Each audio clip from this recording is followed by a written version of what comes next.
Joining me is Simon Banks of the lobbying firm Hawker Britton. He's worked in senior positions for 3 federal Labor leaders, and Jason Falinski, the former federal Liberal MP. Jason, is this serious or just a minor bit of sloppiness? Who cares? Border Force, Defence Force, same thing? Well, Andrew, this campaign is turning into a gaffe-athon for the Prime Minister. He's, yesterday he tried to tell us that he wouldn't be doing a deal with the Greens, but ended up ruling out that he wouldn't be doing a deal with the Greens. Then today he confused the ADF with the ABF. He confused South China Sea with the Great Australian Bight. He confused Australian freedom of navigation exercises with a foreign warship trying to map our sea cables and our communication cables. This is not good enough from a Prime Minister of a serious government, and it's something that I think all Australians should be seriously worried about. Simon, your call? Well, I think it's pretty extraordinary, isn't it? I mean, in 2020, we had a similar Chinese vessel off the Western Australian coast mapping submarine cables there. I don't remember the flapping of gums that we've seen from the coalition today about that. And of course, we all know now why Peter Dutton wants to move to Kirribilli, because just like in 2019, he wants to see a Chinese flotilla. He wants to see it firsthand when they turn up unexpected in Sydney Harbour. I mean, this is a joke, right? The truth is, the thing that keeps Australia safe is our ability to protect ourselves towards our northern border. And one of the biggest changes we've seen over the last 3 years is the development of a new missile capacity, which this government has funded, which Peter Dutton didn't fund when he was Defence Minister. And not only are we putting missiles on the ground to create capability and defence for Australia to our north, we're actually going to be building missiles in Australia so that we've got a sovereign defence capability. These are the types of things that actually matter to Australians' defence.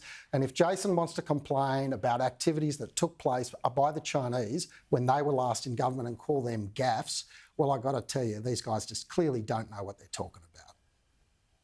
I think you make a point, but you're missing, I think, some important context. And there's the change in China over the last few years in particular.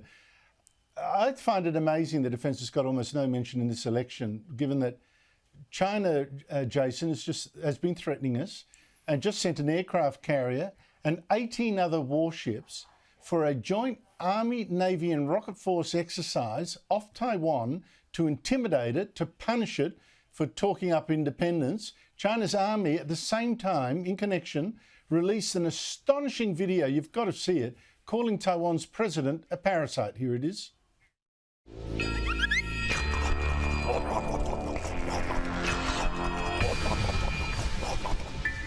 A few moments later.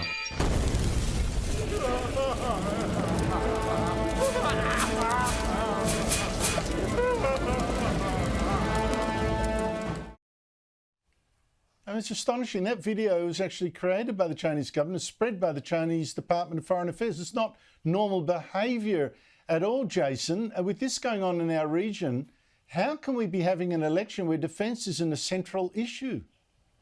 Andrew, I totally agree with you. I mean, the fact of the matter remains that the Chinese government says the quiet part out loud.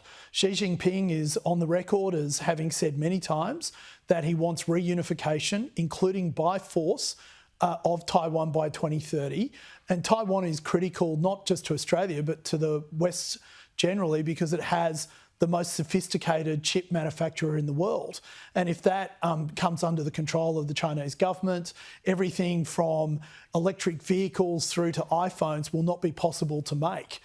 We also have many of the strategic military colleges in China have said that one of their war plans includes isolating Australia from its support. So not necessarily invading Australia, but making sure that Australia is unable to reach its support and its allies in order to support it. And look, I don't want to go around announcing Labor Party defence policy, but I think it amounts to them giving free sets of binoculars to Virgin Airline pilots and Qantas airline pilots so they can check what foreign warships are in our territorial waters.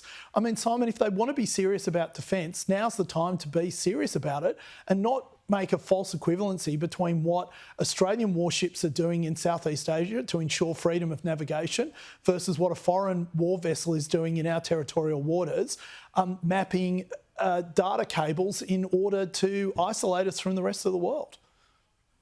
Yeah, mapping I data agree cables about, like they did in 2020 off the West Australian coast. I mean, The difference is, Simon, that in 2020... Sorry. No, hang on a minute. First of all, yeah, sure. the Virgin pilot did detect those Chinese live-fire missiles first. They were actually under the surveillance of the New Zealand Navy at the time through a cooperative agreement that's been existing over many, many years. The delay in communicating that was at the New Zealand government end, and Peter Dutton, of course, is running around with the same campaign slogan as the New Zealand Conservatives took to their last election campaign.